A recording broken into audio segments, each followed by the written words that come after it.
สบายดีท่านผู้ชมที่เคารพสบายดีท่านผู้ชมยินดีต้อนรับท่านผู้ชมเข้าสู่ข่าวภาคค่ำประจำวันจากของข่าวโทรภาพแห่งสัตว์ลาวข่าวภาคคำประจำวันเสาร์10 พฤษภาคม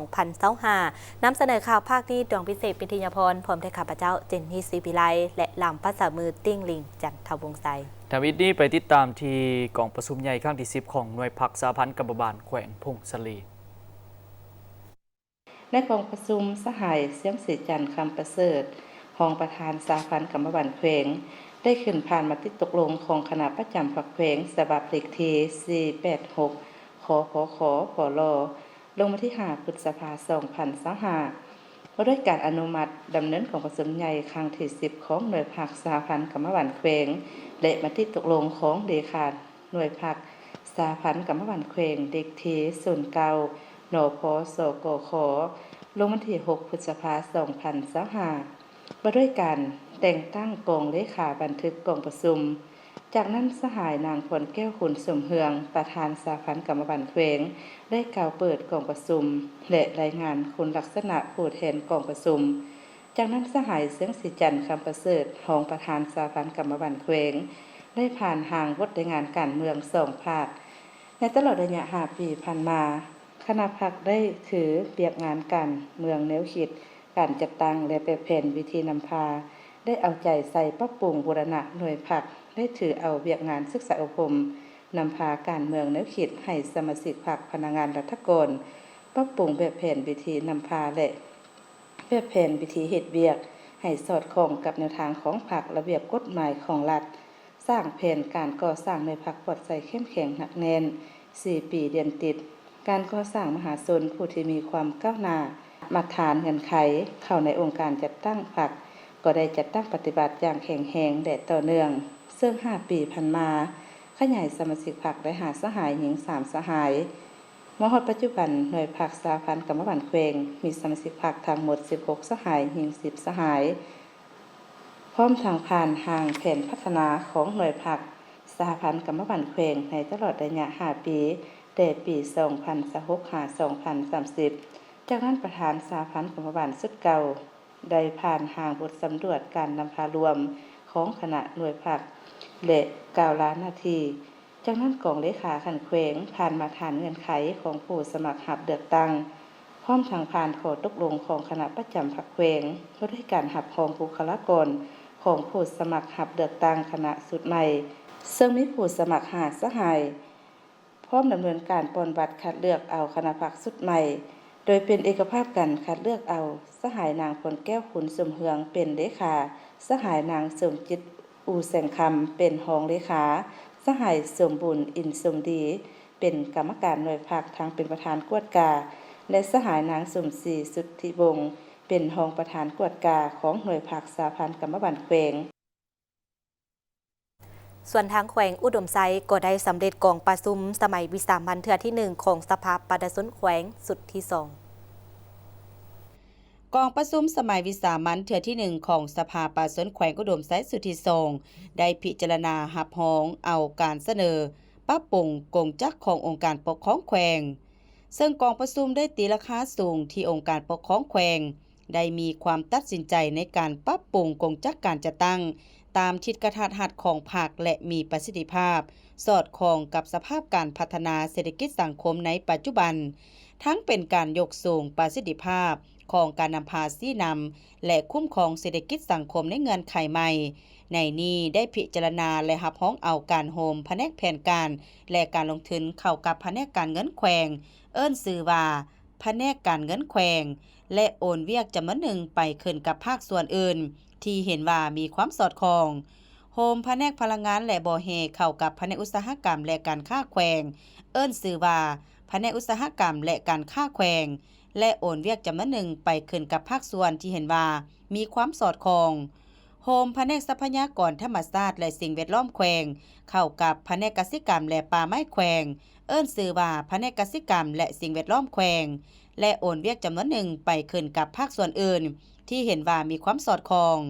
โฮมแผนกภายในแขวงขึ้นกับคณะจัดตั้งแขวงและห้องว่าการแขวงเอาเวียกงานคุ้มครองรัฐกรเวียกงานแข่งขันย่องยอและเวียกงานอื่นๆ ที่สอดคล้องกับพลบทบาทของคณะจัดตั้งแขวงพร้อมทั้งยกย้ายบุคลากรที่เฮ็ดเวียกงานดังกล่าวไปขึ้นกับคณะจัดตั้งแขวงโอนเวียกปกครองเวียกแผนทีเวียกคุ้มครองมหาภาคด้านศาสนาและเวียกงานอื่นๆพร้อมทางบุคลากรที่เฮ็ดเวียกงานคงเขตดังกล่าวไปขึ้นกับห้องว่าการแขวงและองค์การอื่นที่เห็นว่ามีความสอดคล้องโอนเวียกงานสื่อมวลชนหรือเวียกงานแถลงข่าวพร้อมทั้งยกย้ายบุคลากรที่เฮ็ดเวียกงานดังกล่าวไปขึ้นกับคณะโฆษณาพร้อมแขวงเปลี่ยนชื่อแผนกแถลงข่าววัฒนธรรมและท่องเที่ยวแขวงเป็นชื่อใหม่เอิ้นว่าแผนกวัฒนธรรมและท่องเที่ยวแขวง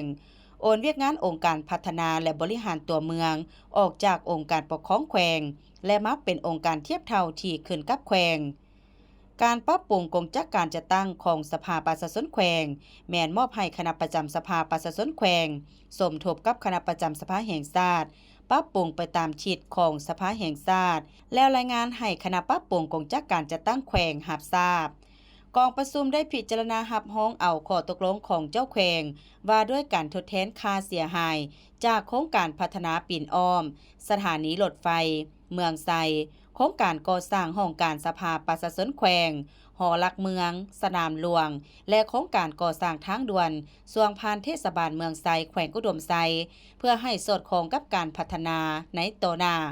โดยมอบให้คณะรับผิดชอบนำเอาเนื้อในข้อตกลงไปปรับปรุงและเรียบเรียงให้ครบถ้วนสมบูรณ์ตามคำเห็นของประธานสมาชิกสภาแห่งชาติสมาชิกสภาประชาชนแขวงเพื่อสามารถนำไปจัดตั้งปฏิบัติให้มีประสิทธิภาพประสิทธิผลและเกิดประโยชน์สูงสุด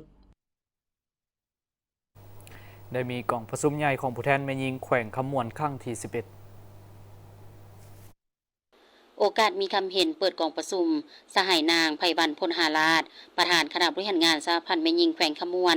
ได้กล่าวว่ากองประชุมใหญ่ผู้แทนแม่ยิงแขวงขมวนครั้งที่ 11 นี้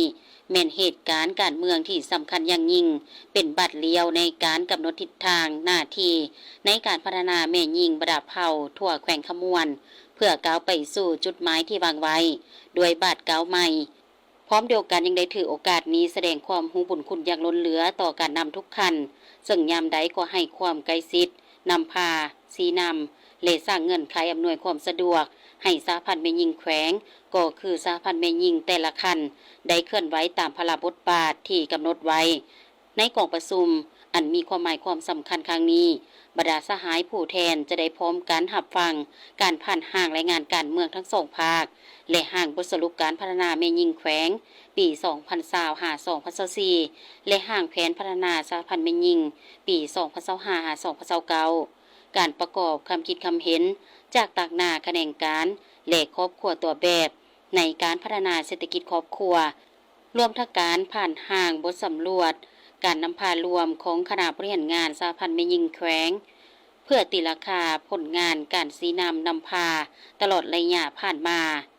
สิ่งสำคัญบรรดาสหายผู้แทนสมบูรณ์จะได้พร้อมกันใช้สิทธิประชาธิปไตยของตนป้อนบัตรคัดเลือกตั้งเอา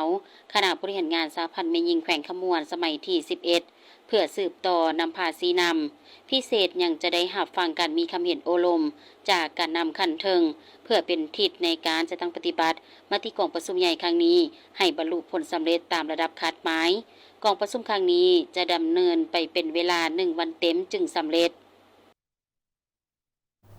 เจ้าหน้าที่แผนกตำรวจสกัดกั้นและต้านอัคคีภัยปกส.แขวงจำปาสักได้เปิดสุดฝึกอบรมให้น้องนักเรียนม.ส.ปากเซ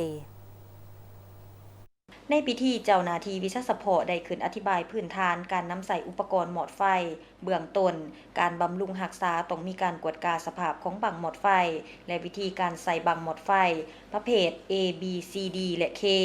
จากนั้นยังได้ยกให้เห็นสาเหตุที่พาให้เกิดอัคคีภัยในปัจจุบัน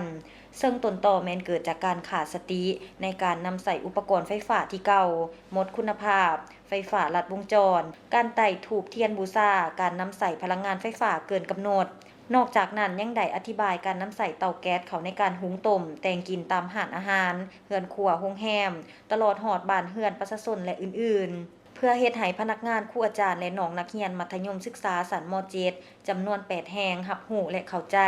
สามารถนำไปเผยแพร่ต่อครอบครัวเว้ารวมว่าเฉพาะแม่นบรรดาน้องๆนักเรียนให้มีสติต่อการนำใช้ไฟฟ้าและอื่นๆก่อนออกจากเรือนและโรงเรียนของตนแต่ละครั้งต้องได้มีสติกวดกาอุปกรณ์ไฟฟ้าทุกชนิดและเป็นเจ้าการในการป้องกันเพื่อบ่ให้เกิดอัคคีภัยขึ้นนอกนั้นยังได้อธิบายวิธีการใส่บังหมดไฟ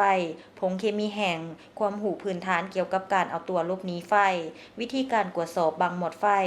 เคมีแห้งและการติดตั้งอุปกรณ์บังหมดไฟพร้อมทั้งให้พนักงานลงปฏิบัติตัวจริงอยู่ภาคสนามเกี่ยวกับวิธีหมดไฟจากถังแก๊สด้วยมือเปล่าและการนำใส่บังหมดไฟให้ถูกต้องในเมื่อมีอัคคีภัยเกิดขึ้นให้สามารถดับหมดและแก้ไขได้อย่างทันการตอนถ่ายทานพันโทกองขันพรเจริญรองหัวหน้าแผนกตำรวจสกัดกั้นและต้านอัคคีภัยปกสแขวงจำปาสักพร้อมคณะก็ได้มอบใบยังยืนฝึกอบรมในครั้งนี้ให้แก่โรงเรียนทั้ง8แห่งภายในนครปากเซอย่างสมเกียรติกรมเทคโนโลยีดิจิทัลกระทรวงเทคโนโลยีและการสื่อสารร่วมกับบริษัท Lao National Digital Technology Group จำกัดลงนามเซ็นบทบันทึกความเข้าใจในการร่วมมือศึกษาความเป็นไปได้ของโครงการพัฒนาโครงสร้างพื้นฐานเทคโนโลยีกลุ่มข้อมูลผูกพันแห่งชาติและทรัพย์สินดิจิทัลที่จัดขึ้นในวันที่ 9 พฤษภาคม 2025 เพื่อเป็นการประกอบส่วนเข้าในการจัดตั้งผันขยายวิสัยทัศน์การพัฒนาเศรษฐกิจดิจิทัลแห่งชาติระยะ20 ปียุทธศาสตร์การพัฒนาเศรษฐกิจดิจิทัลแห่งชาติระยะ 10 ปีและแผนพัฒนาเศรษฐกิจดิจิทัลแห่งชาติระยะ 5 ปีให้ปรากฏผลเป็นจริงเทื่อละ9พร้อมทั้งจะเป็นการสร้างแหล่งรายรับใหม่ที่เป็นเงินตราให้แก่รัฐบาลและสร้างบุคลากรให้เป็นเชี่ยวชาญด้านเทคโนโลยีกลุ่มข้อมูลผูกพันและทรัพย์สินดิจิทัลในยุคปัจจุบันร่วมลงนามระหว่างท่านนางศิริลักษณ์ไสยบุตรสูรักษาการหัวหน้ากรมเทคโนโลยีดิจิทัลกระทรวงเทคโนโลยีและการสื่อสารและปริญญาเอกเมฆสว่างพรหมมาลีประธานบริษัท Lao National Digital Technology Group จำกัดโดยการเซ็นเป็นพยานของท่านนางวูโปผู้อำนวยการบริษัท Lao National Digital Technology Group จำกัดและท่านนางไพพรบุตรวงศ์รองหัวหน้ากรมแผนการเงินกระทรวงเทคโนโลยีและการสื่อสารซึ่งมีคณะกรมบรรดาภาคส่วนที่เกี่ยวข้องเข้าร่วมเนื่องในสัญญาทั้งสองฝ่ายจะได้พร้อมการศึกษาความเป็นไปได้ในการพัฒนาโครงสร้างพื้นฐานเทคโนโลยีกลุ่มข้อมูลผูกพันแห่งชาติเพื่อรองรับการหันเป็นดิจิทัลของแขนงการที่มีท่าแห่งเหมาะสมในการนำใช้เทคโนโลยีกลุ่มข้อมูลผูกพันศึกษาความเป็นไปได้ในการพัฒนาโครงการหันเป็นดิจิทัลด้วยการนำใช้เทคโนโลยีกลุ่มข้อมูลผูกพันของสปป.ลาวเป็นต้นกำเนิดการพัฒนาระบบยั่งยืนตัวตนดิจิทัลและทรัพย์สินดิจิทัลศึกษาความเป็นไปได้ในการสร้างตั้งศูนย์ค้นคว้าและพัฒนาเทคโนโลยีกลุ่มข้อมูลผูกพันเพื่อสุขยู่ส่งเสริมการค้นคว้าและการพัฒนาทางด้านเทคโนโลยีกลุ่มข้อมูลผูกพันพร้อมทั้งส่งเสริมการสร้างความเข้มแข็งและการพัฒนาทรัพยากรมนุษย์ในขอบเขตเทคโนโลยีกลุ่มข้อมูลผูกพันร่วมกันดำเนินการค้นคว้าสร้างทางนิติกรรมแผนยุทธศาสตร์และนโยบายที่เกี่ยวข้องกับเทคโนโลยีกลุ่มข้อมูลผูกพันการคุ้มครองทรัพย์สินดิจิทัลและการร่วมมือในขอบเขตอื่นๆอีกที่มีความจำเป็นกรมเทคโนโลยีดิจิทัลกระทรวงเทคโนโลยีและการสื่อสารร่วมกับบริษัทฮินคอร์ปินาคอร์ปอเรชั่นได้ศึกษาความเป็นไปได้ในการพัฒนาระบบเสียอากรมูลค่าเพิ่มและคุ้มครองธุรกิจดิจิทัลซึ่งได้จัดขึ้นในวันที่ 9 พฤษภาคม 2025 เพื่อสร้างเศรษฐกิจดิจิทัลในสายประกอบส่วนเข้าในการเศรษฐกิจเข้าในการสร้างเศรษฐกิจของประเทศให้มีการขยายตัวอย่างแข็งแรงมั่นเที่ยงและยืนยงหนึ่งในการเคลื่อนไหวเวียกงานปีศาจเฉพาะของกลุ่มเทคโนโลยีดิจิทัลก็คือการศึกษานำใช้ระบบแพลตฟอร์มดิจิทัลที่ทันสมัยและระบบอัจฉริยะเพื่อเพิ่มโอกาสและช่องทางใหม่ในการสร้างรายรับให้แก่รัฐบาลโดยเฉพาะแม่นการศึกษาประยุกต์ใช้ระบบเทคโนโลยีใหม่ในการปรับปรุงการเก็บอากรมูลค่าเพิ่มการเชื่อมโยงข้อมูลฐานระบบดิจิทัลและสร้างแรงจูงใจให้แก่ผู้ใช้และลดผ่อนขั้นตอนการเก็บรายรับซึ่งคาดว่าการเริ่มดังกล่าวนี้จะช่วยปรับปรุงประสิทธิภาพในการบริหารจัดการรายรับของรัฐบาลพร้อมทั้งสนับสนุนการขยายตัวของภาคธุรกิจนอกจากนั้นการร่วมมือในครั้งนี้ก็เพื่อศึกษาความเป็นไปได้ในการพัฒนาระบบการเก็บอากรมูลค่าเพิ่มในรูปแบบใหม่และการคุ้มครองธุรกิจในการเก็บรายรับของภาครัฐเพื่อเป็นทางเลือกและเพิ่มช่องทางใหม่โดยเชื่อมโยงกับระบบอากรมูลค่าเพิ่มของกระทรวงการเงินที่มีอยู่แล้วศึกษาความเป็นไปได้ของการพัฒนาระบบการประมวลผล Big Data และระบบการวิเคราะห์ข้อมูลโดยอิงใส่ AI สำหรับการประเมินรายรับที่ถูกต้องและศึกษาความเหมาะสมของการร่วมมืออื่นๆรวมทั้งการค้นคว้าพัฒนาระบบซอฟต์แวร์และฮาร์ดแวร์นอกจากนั้นก็ยังมีการสนองการฝึกอบรมและถ่ายทอดความรู้และเทคโนโลยีใหม่ให้แก่วิชาการของลาวตื่มอีก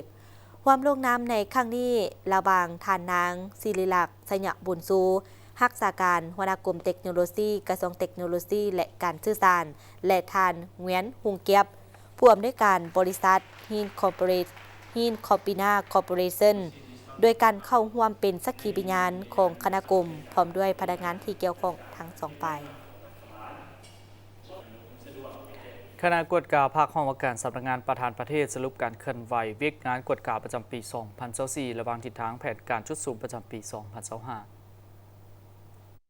พิธีดังกล่าวนี้มีขึ้นในมื้อวันที่ 9 พฤษภาคม 2025 โดยการเป็นประธานของสหายอินทปัญญาเขียววงพระจันทร์รองเลขาคณะบริหารงานพรรครองหัวหน้าห้องว่าการสำนักงานประธานประเทศมีสหายปริญญาเอกดาวบัวลภาบ่าววงเพชรรองประธานคณะกวดกาศูนย์กลางพรรครอง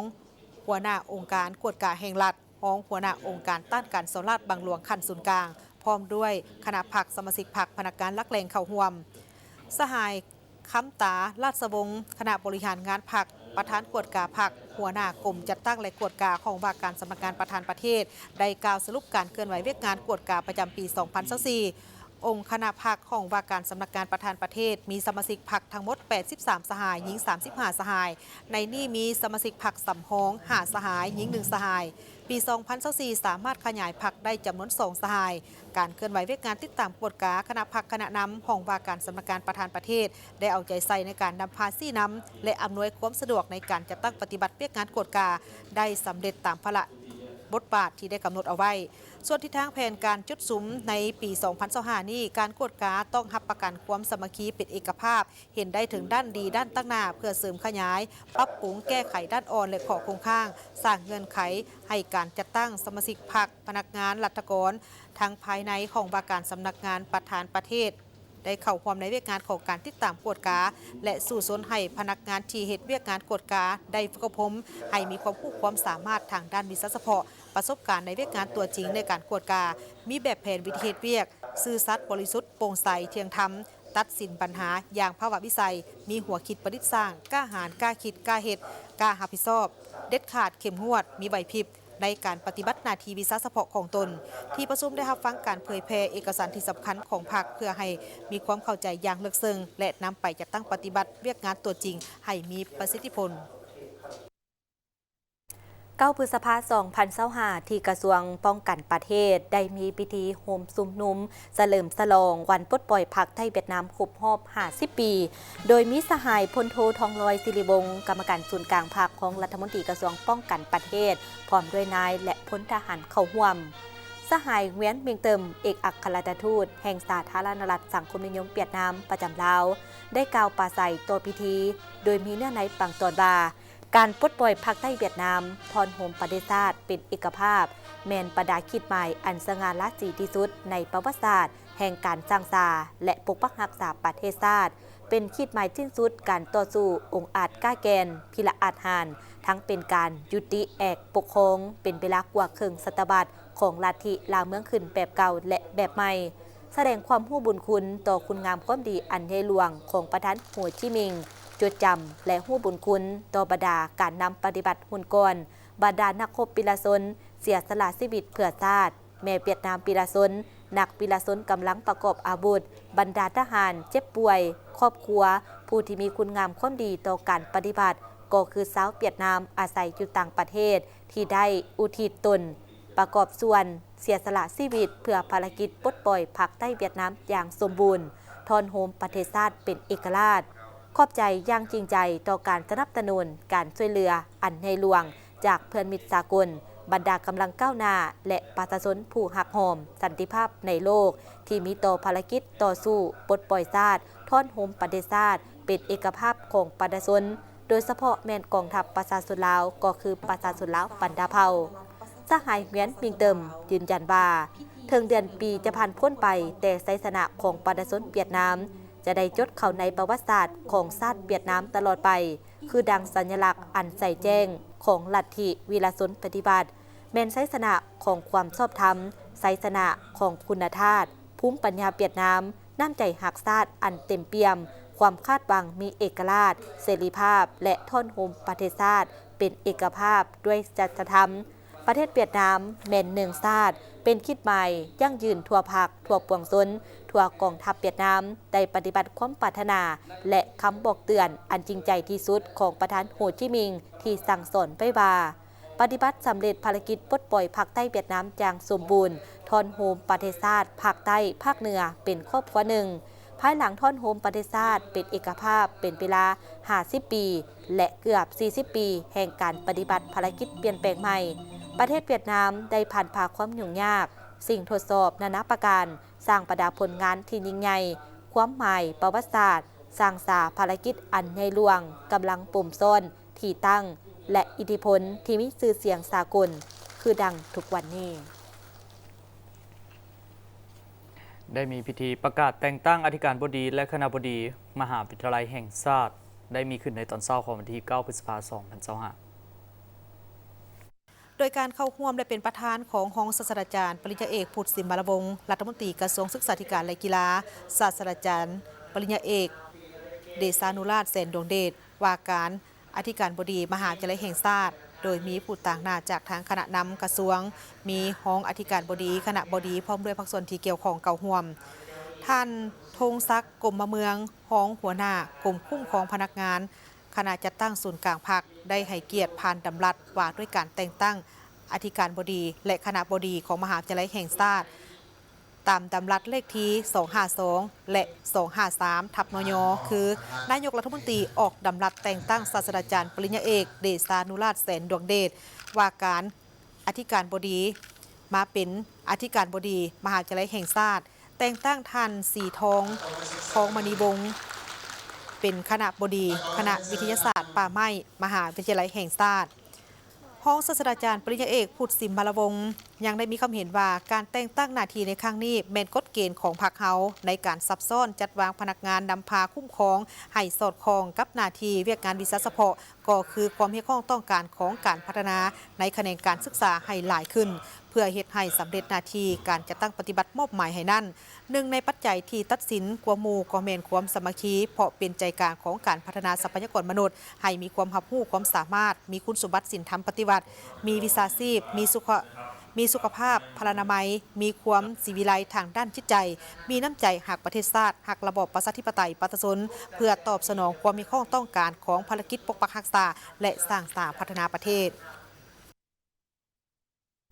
หลายภาคส่วนห่วมระเนึกวันกาแดงและซีกวงเตือนแดงสากลครบรอบ162 ปีด้วยการห่วมบริจาคเลือดเพื่อช่วยเหลือสังคมในวันที่ 8 พฤษภาคม 2025 องค์การกาแดงแห่งชาติลาวได้จัดกิจกรรมบริจาคเลือดแบบเปิดกว้างขึ้นเพื่อเฉลิมฉลองวันกาแดงและซีกวงเดือนสากลครบรอบ162 ปีแต่วันที่ 8 พฤษภาคม ปี 1863 ถึง 8 พฤษภาคม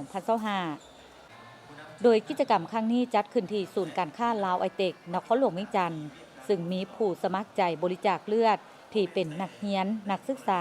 พนักงานทหารตำรวจพ่อค้าเช้าขายและมวลชนทั่วไปเข้าร่วมเป็นจำนวนหลายในกิจกรรมท่านพรคำแก้ววิไลรองหัวหน้าองค์การโฆษณาคนกวยแหล่งทุนและบรรเทาทุกข์องค์การกาแดงแห่งชาติลาวได้ให้ความหมายความสำคัญการเฉลิมฉลองวันกาแดงและซีกวงเดือนแดงสากลครบรอบ162 ปีภายใต้หัวข้ออยู่เคียงข้างมนุษยธรรมเพื่อเป็นการย้ำเตือนถึงสัตยาบันอันยืนยงของขบวนการกาแดงและซีกวงเดือนแดงสากลที่ต้องช่วยเหลือเพื่อนมนุษย์ด้วยกันบรรเทาความทุกข์และขยายการช่วยเหลือโดยเฉพาะเป็นการบริจาคเลือดเพื่อช่วยเหลือสังคมและองค์การกาแดงลาวของพวกเราปีนี้จะได้จัดงานกิจกรรมเฉลิมฉลองวันกาแดงสากลโดยกิจกรรมรับบริจาคเลือดเนื่องจากว่าคือดังพวกเราฮู้นำกันแล้วว่าเลือดเป็นสิ่งที่สำคัญและบ่มีโรงงานมาผลิตสารชนิดใดไปทดแทนเลือดของคนเฮานี่ได้มีแต่เลือดจากคนไปใส่คนได้ฉะนั้นการบริ จากเลือดนี่จึงเป็นหน้าที่พันธะของพวกเฮาเบิดทุกคนต้องได้ซอยกัน และปัจจุบันนี้เนาะเลือดหันบ่เพียงพอกับความต้องการของสังคมมาจากหลายปัจจัยในเมื่อก่อนมันพวกเฮาได้เลือดจากนักเรียนนักศึกษา แต่ปัจจุบันนี้นักเรียนนักศึกษานะอันนึงอายุเขาบ่ฮอด2มาน้ำหนักเขาบ่ถึง3มาจำนวนคนก็ลดน้อยถอยลงฉะนั้นการบริจาคเลือดแม่นบ่เพียงพอกับความต้องการของสังคมฉะนั้นจึงเรียกร้องให้ทุกชั้นคนในสังคมมาประกอบส่วนบริจาคเลือดเนาะบ่ว่าจะเป็นวันนี้หรือวันต่อๆไปเนาะ สำหรับการจัดกิจกรรมบริจาคเลือดในครั้งนี้เพื่อเป็นการเฉลิมฉลองวันกะแดงและซีกวงเดือนแดงโลกครบรอบ162 ปี ซึ่งมีหลายภาคส่วนหลายคนได้ร่วมบริจาคเลือดด้วยความสมัครใจ และมีความภูมิใจที่ได้เป็นส่วนหนึ่งในการช่วยเพื่อนมนุษย์ด้วยกัน รู้สึกว่าดีใจที่ได้เป็นส่วนร่วมหนึ่งที่ได้เอาเลือดออกเพื่อไปบริจาคและรักษาให้คนอื่นโดยเท่าที่2แล้วซึ่งมันได้ช่วยชีวิตคนอื่นและรักษาชีวิตคนอื่นได้น้องอยากขอเชิญชวนว่าให้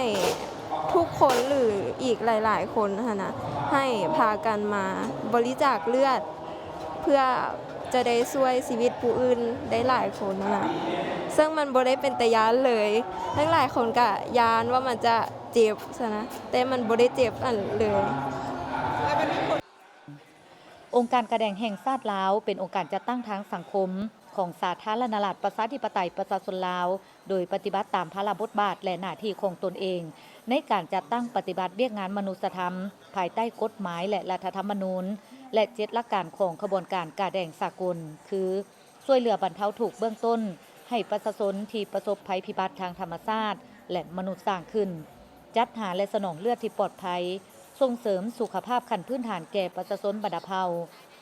การปฐมพยาบาลการกู้ภัยฉุกเฉินโฆษณาซอกหาแหล่งทุนสร้างสมาชิกและอาสาสมัครสืบเท้าหาญาติพี่น้องที่พัดพรากจากกันและพัวพันร่วมมือกับสากล ท่านผู้ชมจากนี้พวกเราจะพักก่อนหลังจากเคารพธงชาติกับมาติดตามรับชมข่าวตื่นอีก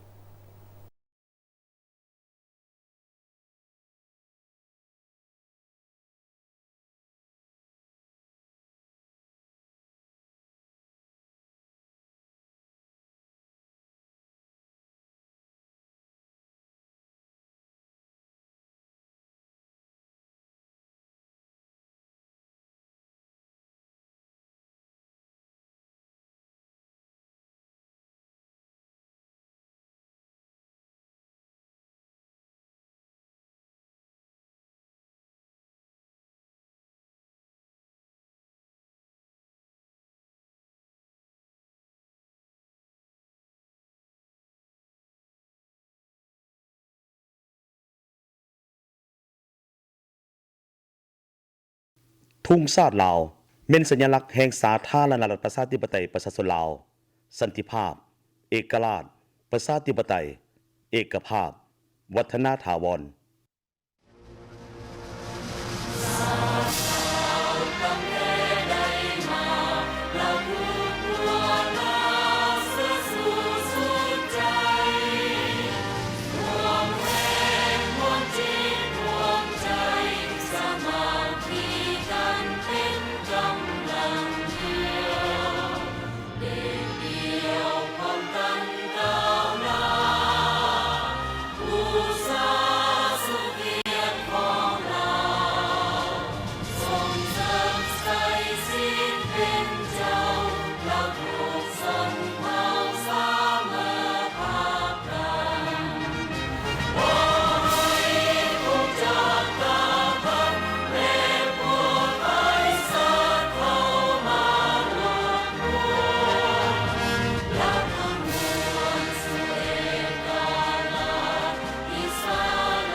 กลับมาติดตามรับชมข่าวภาคค่ำในมุกข่าวตอนในระยะที่2ระยะนี้ไปติดตามที่รัฐมนตรีกระทรวงการต่างประเทศแห่งสาธารณรัฐประชาธิปไตยประชาชนลาวนำพาคณะผู้แทนเข้าร่วมพิธีเฉลิมฉลองวันไซสนาสงครามปกป้องปิติภูมิครบรอบ 80 ปีที่นครหลวงมอสโกสหพันธ์รัสเซีย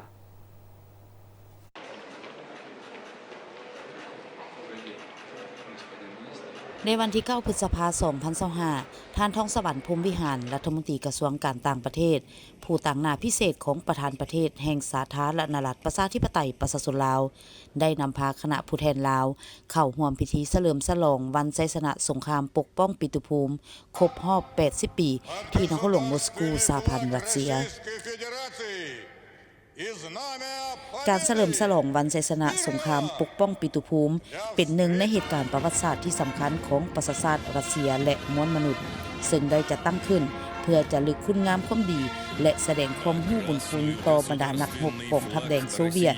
และทุกคนที่เสียสละชีวิตเพื่อปกป้องปิตุภูมิจนสามารถญาติมาได้ไซสนะแห่งสหพันธ์รัสเซียไซสนะดังกล่าวถือเป็นความทะนงใจของประชาชนสหภาพโซเวียตในเมื่อก่อนก็คือสหพันธ์รัสเซียในปัจจุบัน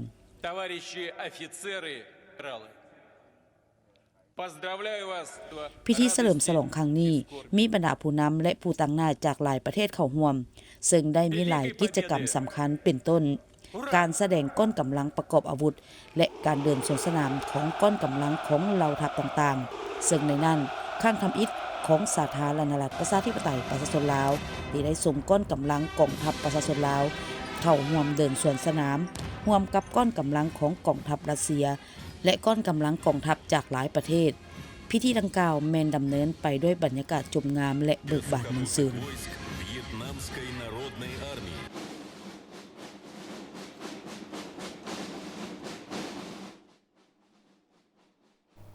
ในวันที่ 9 พฤษภาคม 2025 ที่หอวัฒนธรรมแห่งชาติได้มีพิธีโฮมซุมนุมเพื่อรับชมการเดินสวนสนามเฉลิมฉลองวันไซสนะสงครามปกป้องปิตุภูมิครบรอบ 80 ปีของรัสเซียเป็นเกียรติเข้าร่วมรับชมมีปริญญาเอกศิลวงศ์ขุดไพฑูรย์กรรมการกลุ่มการเมืองศูนย์กลางพรรคประธานแนวลาวสร้างชาติทานวลาดิเมียร์กาเลนินเอกอัครราชทูตแห่งสหพันธ์รัสเซียประจำสาธารณรัฐประชาธิปไตยประชาชนลาวทานสมมาตรพลเสนากรรมการศูนย์กลางพรรครองประธานสภาแห่งชาติและทานรัฐมนตรีรองรัฐมนตรีพร้อมด้วยแขกถูกเชิญเข้าร่วมวันที่ 9 พฤษภาคมแม่นเป็นวันไซสนะสงครามหักชาติอันยิ่งใหญ่ครบรอบ 80 ปี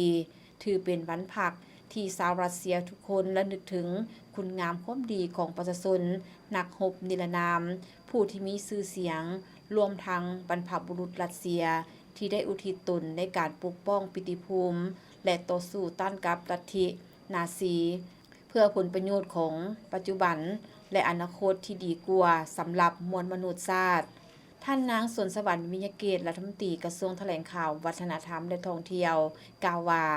สาธารณรัฐประชาธิปไตยประชาชนลาวและสหพันธ์รัสเซียเป็นประเทศที่มีสายพัวพันมิตรภาพและการร่วมมือกันมาแต่ดุนนาน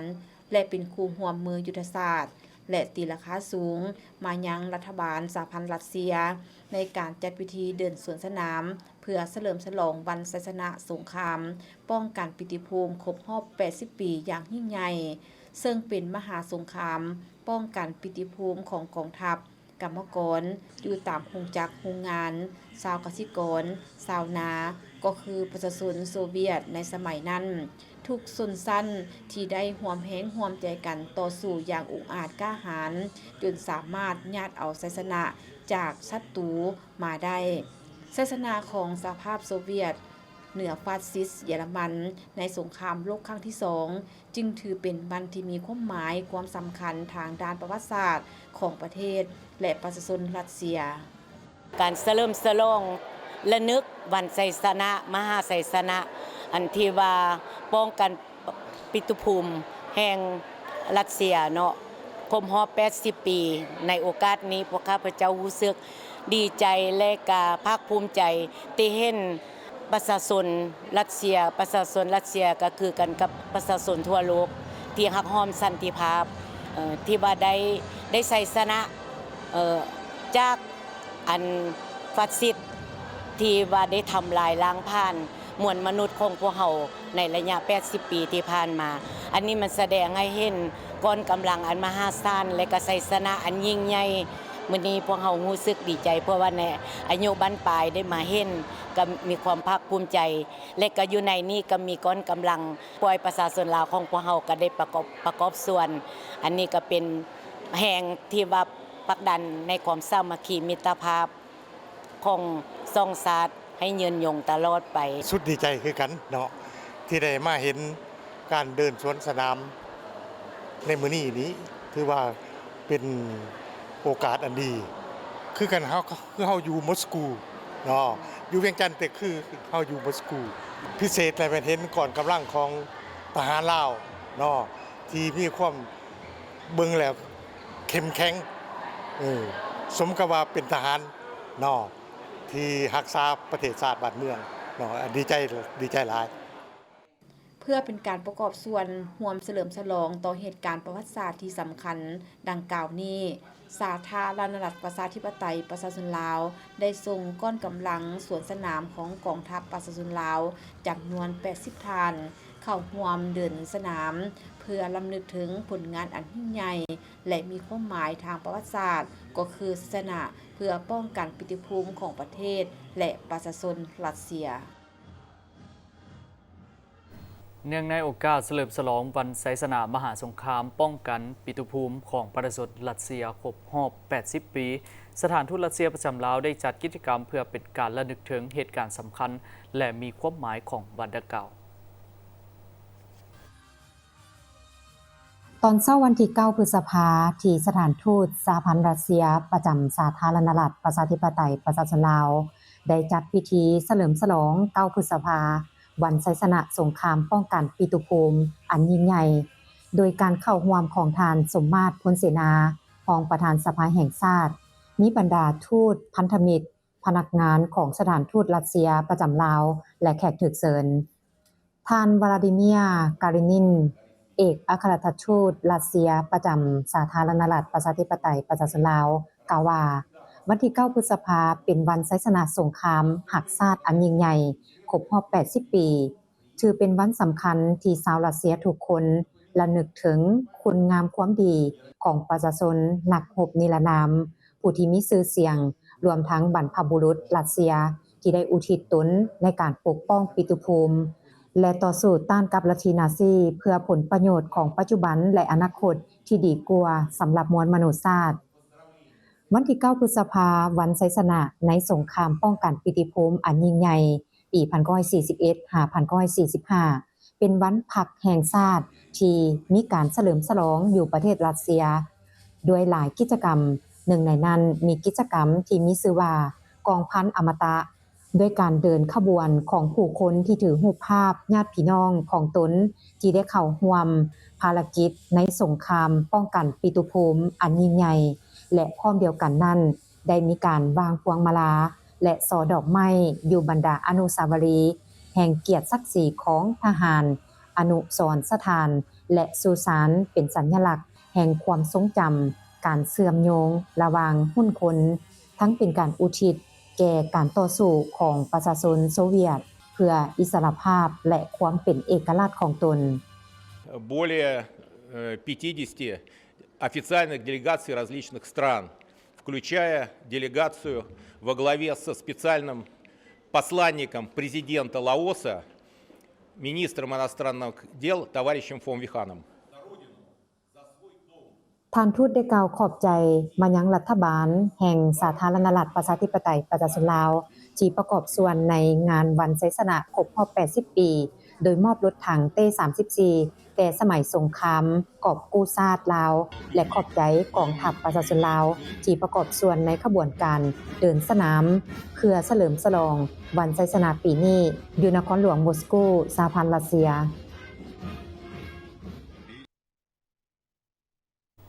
ห้องว่าการศูนย์กลางภาคเสื่อมซึมเอกสารของศูนย์กลางภาคประกาศการสั่งตั้งกงจักการจะตั้งและตำแหน่งบริหารพร้อมทั้งมอบบัตรให้สมาชิกพรรคสมบูรณ์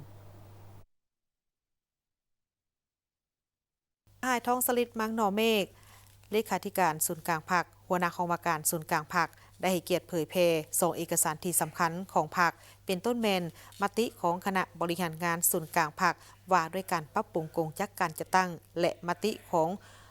กองประชุมครบคณะสมัยวิสามัญของคณะบริหารงานศูนย์กลางพรรคสมัยที่11ซึ่งการเผยแพร่ในครั้งนี้ก็เพื่อเฮ็ดให้สมาชิกพรรคพนักงานของห้องว่าการศูนย์กลางพรรคกำได้ถึงสภาพรวมเหตุผลและความจำเป็นของการปรับปรุงกงจักการจัดตั้ง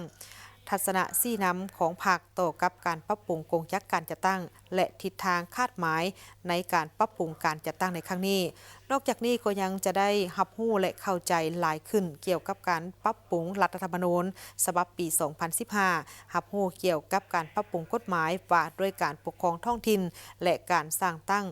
องค์การปกครองตาแสงจากนั้นผู้เข้าร่วมยังได้รับฟังการเผยแพร่คำแนะนำของคณะจัดตั้งศูนย์กลางพรรคเกี่ยวกับการก่อสร้างหน่วยพรรคปลอดภัยเข้มแข็งนักแน่นและแจ้งการของทางคณะจัดตั้งศูนย์กลางพรรคว่าด้วยการโจะการค้นคว้ายกย้ายและแต่งตั้งพนักงานลงต่อตำแหน่งบริหารพิธีได้มีความหมายในพิธีที่มีความหมายสำคัญคือดังกล่าวในครั้งนี้ต่างนายแก่คณะจัดตั้งศูนย์กลางพรรคก็ได้ผ่านมติตกลงของคณะเลขาธิการศูนย์กลางพรรคว่าด้วยการสร้างตั้งห้องการปฏิรูปวิสาหกิจเป็นกงจักรหนึ่งเทียบเท่ากรมที่ขึ้นกับห้องว่าการศูนย์กลางพรรคมติตกลงว่าด้วยการแต่งตั้งหัวหน้ากรมบริการห้องว่าการศูนย์กลางพรรคคณะเลขาธิการศูนย์กลางพรรคตกลงแต่งตั้งสหายนางเกษรวรเพชรเป็นหัวหน้ากรมบริหารห้องว่าการศูนย์กลางพรรคมติตกลงของคณะประจำพรรคห้องว่าการศูนย์กลางพรรคว่าด้วยการบ่งตรวจแต่งตั้งคณะหน่วยพรรคกรมบริหารคือแต่งตั้งสหายนางเกษรวรเพชรเป็นเลขาหน่วยพรรคสหายคำเฟืองพิมเสนเป็นรองเลขาหน่วยพรรคทางเป็นประธานกฎกาตกลงเห็นดีเลือนทันเวียงสวรรค์ผาวิรดรห้องหัวหน้าแผนกบันทึกมาเป็นหัวหน้าแผนกบันทึกและแต่งตั้งทันจันทนงฤทธิ์สุริยศักดิ์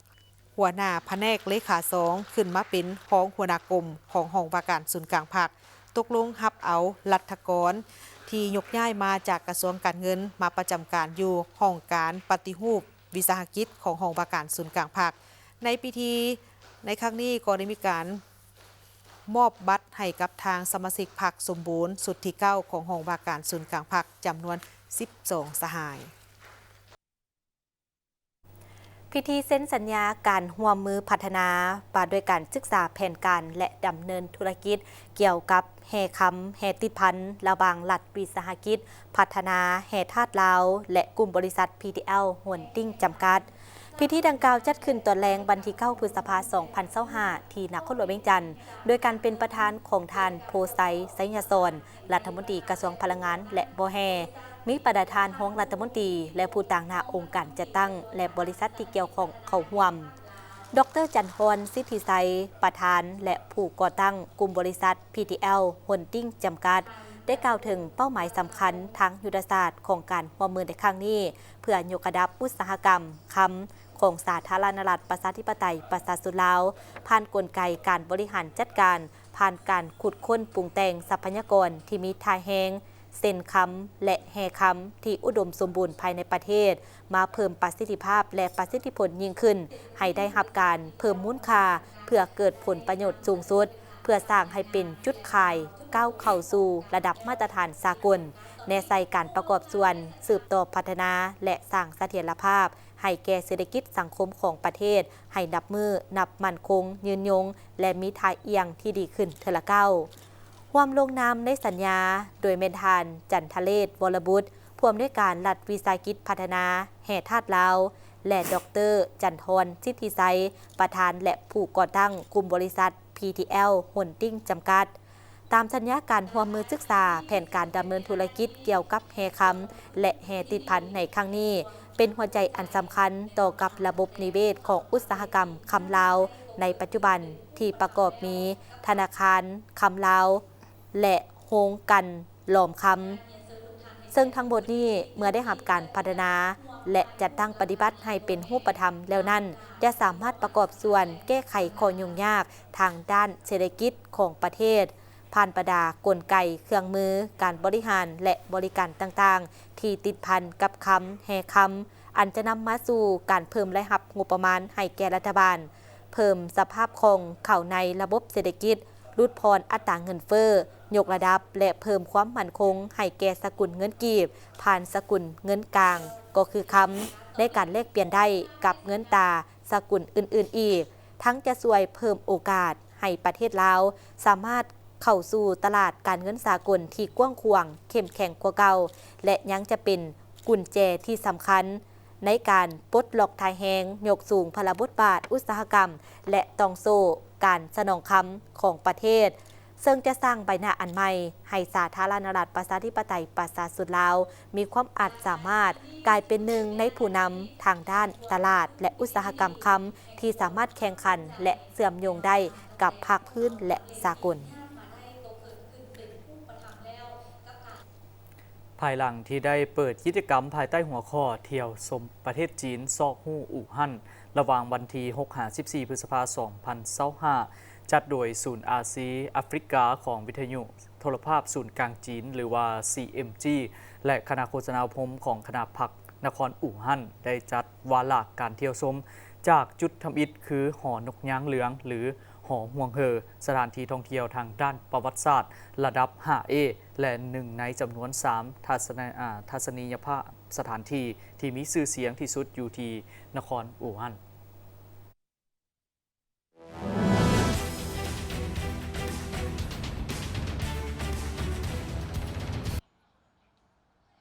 โดยปี 2025 กิจกรรมเที่ยวชมประเทศจีนซอกฮู้อู่ฮั่นเป็นโครงการโฆษณาสากลโดยการนำพาบรรดาสื่อมวลชนไปซอกหาโดยเริ่มต้นจากนครอู่ฮั่นที่มีความหลากหลายทางด้านวัฒนธรรมและมีประวัติศาสตร์ยาวนานมาบอกเล่าจากหุ้นสู่หุ้นท่านนางหูย่านานหนึ่งในผู้บรรยายประจำอยู่ส่วนสาธารณะหอนกย้างเหลืองหรือหอห่วงเฮ่อได้บรรยายถึงเรื่องราวอย่างละเอียดอันได้สร้างความประทับใจให้กับบรรดาสื่อมวลชนลาวที่รับฟังพร้อมทั้งภาพประกอบอยู่ทางหน้าโดยผ่านการแปลภาษาจีนมาเป็นภาษาลาวของอาจารย์ไซสนะเสี่ยวซานจีนประจำอยู่ CMG ปักกิ่งเมื่อได้พบเห็นหอห่วงเฮ่อหรือหอนกย้างเหลืองที่นครอู่ฮั่นแขวงโฮเป่ยสาธารณรัฐประชาชนจีนเป็นสถานที่ท่องเที่ยวระดับ 5A หนึ่งในจำนวน 3 ทัศนียสถานที่มีชื่อเสียงที่สุดอยู่นครอู่ฮั่นกว่าเอาเนื้อที่หลายกว่า 40 เฮกตาร์แต่ก่อนเคยเป็นหอคอยทั้งการทหารปัจจุบันได้กลายเป็นจุดชมวิวที่สวยงามอยู่นครอู่ฮั่นที่ได้รับความสนใจจากประชาชนก็คือนักท่องเที่ยวจีนและต่างประเทศที่เข้ามาเที่ยวชมในแต่ละวันหลายกว่า 10,000 คนส่วนมื้อวันเสาร์วันอาทิตย์แม่นประมาณ 20,000 คนและมื้อพักสำคัญต่างๆของชาติประมาณ 40,000 คนหอห่วงเฮ่อได้รับการสร้างขึ้นอยู่ภูงูในคศ. 2023มีประวัติหลายกว่า 1,800 ปีเมื่อบรรดาสื่อมวลชนลาวได้เข้าไปทางในของหอได้พบเห็นรูปนกย้างเหลืองที่พร้อมพื้ปีกบินที่มีความสง่างามและเมื่อขึ้นไปสั้นสุดท้ายของหอนกย้างเหลืองก็สามารถแนมเห็นแม่น้ำยังซิเกียงและบรรดาเมืองของนครอู่ฮั่นทั้งสามารถสัมผัสกับเศรษฐกิจที่เข้มแข็งของนครอู่ฮั่นบริษัท FMB พัฒนาเทคนิคและการค้าจำกัดโซลูมและศูนย์ซ่อมแปลงรถที่ทันสมัยที่ได้รับความไว้วางใจจากลูกค้าตลอดมาในการบริการโดยทีมงานคุณภาพพร้อมมอบข้อเสนอที่ดีที่สุดให้กับลูกค้าและพวกเขายังมีทีมงานสร้างที่มีประสบการณ์สูงสามารถวิเคราะห์ปัญหาแก้ไขปัญหาให้ถูกจุดและว่องไวสถานที่ตั้งอยู่บ้านดุงเมืองเซเสถานครหลวงเวียงจันทน์ติดกับไฟแดงนาควายเส้นทาง450 ปีสามารถติดต่อเบอร์โทรและ WhatsApp 021-218-585 และ 020-554-67308 Facebook FMB Development Technical and Commercial Company Limited อีเมล fmbcarshowroom99@gmail.com นึกถึงโซลูมและศูนย์ซ่อมแปลงรถให้นึกถึงบริษัท FMB พัฒนาเทคนิคและการค้าจำกัด